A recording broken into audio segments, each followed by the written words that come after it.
Кивидің артықшылықтарымен қатар қарсы көрсеткіштері де бар. Оның адам ағзасына пайдасы мен зияны қандай? Киви бұл тек дәмді ғана емес, сонымен қатар денсаулығымызға керек нағыз пайдалы жеміс. Бұл жеміс киви құсының құрметіне осылай аталған. Киви калийге бай, онда калий мөлшері бананға қарағанда 2 есе көп. Ал кивиді үнемі тұтыну қан қысымын реттейді, инсульт және бүйрекке тас жиналу қаупін төмендетеді. Таңғы аста бір киви жеу қанды сұйылтатын аспирин секілді тиімді.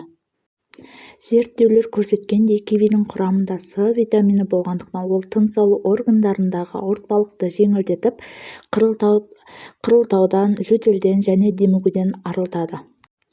Кивидің құрамында жасқа байланысты болатын, көру қабілетін айырылуға жол бермейтін фитохимиялық лютин бар.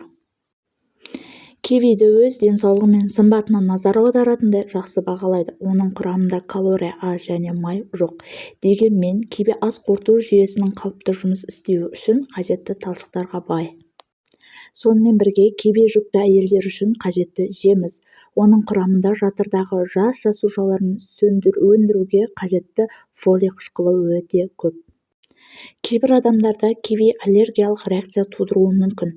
Көп жағдайда кивиді тым көп мөлшерде жейтін адамдарда дененің түршігуі және аллергияның әртүрлі түрлері дамиды. Киви қаншалықты пайдалы болса да, осы жемісті асыра пайдалануға болмайды. Киви жемісін көп жеу ісінуге, ал кейбір жағдайларда анафилаксияға әкелуі мүмкін. Сондай-ақ ісінуден бөлек кивиді көп мөлшерде тұтыну демікпе, бөртпе, терінің қызаруы және ауыз қуысының шырышты қабығының тітіркенуіне әкелуі ықтимал. Кейде кивиді шамадан тыс қолдану тағамдық аллергиялық синдромын дамытады. Мұндай жағдайда адамның ерні, тілі және шырышты қабаты ісініп, аузында ауырсыну және құшу сезімі пайда болуы мүмкін. Арнамыз пайдалы болса, маған тіркеліп, лайк басып, комментарий жазып қолдап кетіңіздер.